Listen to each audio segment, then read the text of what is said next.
Fiddlesticks can be one scary bot lane. Now, I'm not just saying this because he's a horror-themed champion. He is rising in the ranks of the support win rate, listed as number 7 best win rate support right now. And when I saw that on op.gg, I got really excited because I love seeing off-meta supports up there. And you know, I can see why he would be up there. He has a ton of CC, easy to poke with, massive team fight impact with his ult, and great vision control with his passive.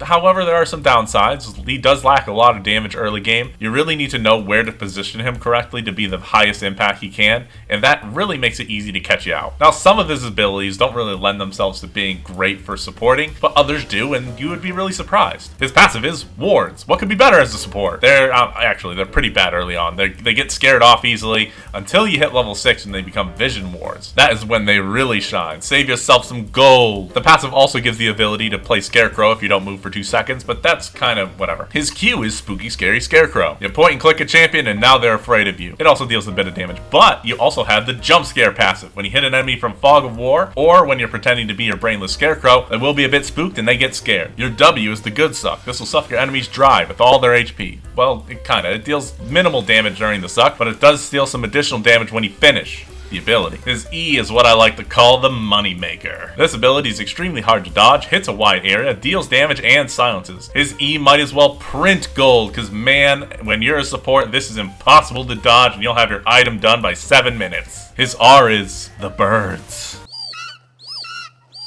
After a short channel, we give the enemy a good jump scare and deal a ton of damage to every target in a big range for that duration. Paired with your fear, mwah, chef's kiss. See, I told you he had a lot of CC. But also, I wanted to say, when I first tried him out the first couple of games, he was definitely lacking in damage, or you felt like you were lacking in damage, especially in the laning phase. But that was because I got my runes wrong. I usually take first strike on most poke champions because it deals a bit of damage, but also farms you a ton of gold so you can get items quicker. Not for Fiddle. You really need to take Comet to make him work right. Comet for the damage, Mana Flow for more reaps, Cosmic for your big brain, Scorch for more poke. Then you go Cheap Shot for a lot more damage on your fear, and Ultimate Hunter, because you know, Fiddle ult. Now, for items, I actually started with Zhonya's first most of the game, so I can ult in the middle of the enemy team without having to worry about dying. I then picked up boots, and I bought Rocket Belt, but I probably should have used Leandry's or Everfrost instead. I already had an active with Zhonya's, and for some reason, I can't deal with 2 actives. I'm just too smooth-brained for that. But yeah, do one of those, and then just pick any AP item you see fit. But if you don't like the ones that I'm showing, just you do you. You'll also have a lot of good new options in the new season. And that's it. We did it! We're in the game, and we're going to take this knife and this spooky Halloween cocktail so we can look real scary when we're drinking it. If you're enjoying the content, please subscribe, like the video so others can see it too, and comment if I missed anything, or just for the YouTube algorithm. Now, you remember when I called E the moneymaker? This is what I mean. Look at that, it's so easy. Just max this baby for more damage and poke. Now, I'm not gonna lie, you don't deal the highest amount of damage with this ability, but because you took Comet, it's gonna make up for it. Honestly, you're not gonna be that big burst champion like a Lux or a Brand. You're just gonna really use this for some poke damage, so don't expect a ton. Just really use it to kind of push the enemies off the way. But if you are maintaining proper bush control, that means you also get your fear with this ability, and the E is pretty long range and it's pretty nice. Any fear you get brings an easy opportunity for your ADC to follow up with their damage. And if the enemy is already low, then that could just mean an easy kill. Now, if you are in the brush and you have the opportunity to do a fear on the enemy, you want to use your E. Now, you can't fear again with your Q and get a CC chain because your fear goes on a cooldown, but the damage from your Q is doubled when the enemy is in fear or they're on the cooldown for your fear, so it's a bigger burst of damage. And because of that, I like to level Q second for that longer fear duration and also to help you pick up those kills. And then that's really how you want your laning phase to go. You can put down your effigies for an infinitely long ward, or at least until the enemy jungler or laner comes to scare your ward away, but it's still nice that it lingers on around there. But what's even better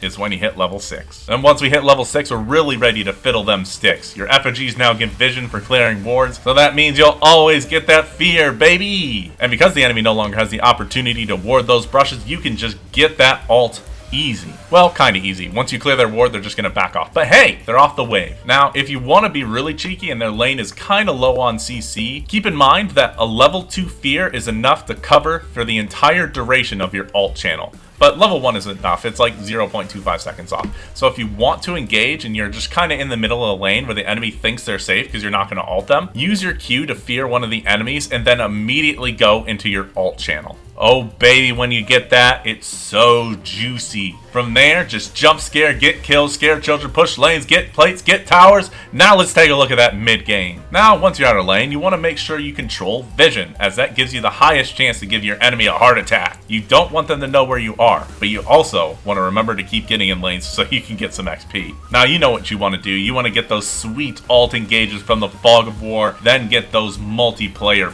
fears. It's always the dream to get the 5-man ult, but remember, just like Malphite, Amumu, and those other high-impact ult champions, 2 is enough. You can peel for your ADC with your fear, then just kind of ult in after that, kind of like what you did in lane, but it does leave a bit to be desired because you kind of lose out on a lot of impact. But there's still something to think about. If you are walking around and you get caught by one enemy, that's fine, you just Q them and walk away.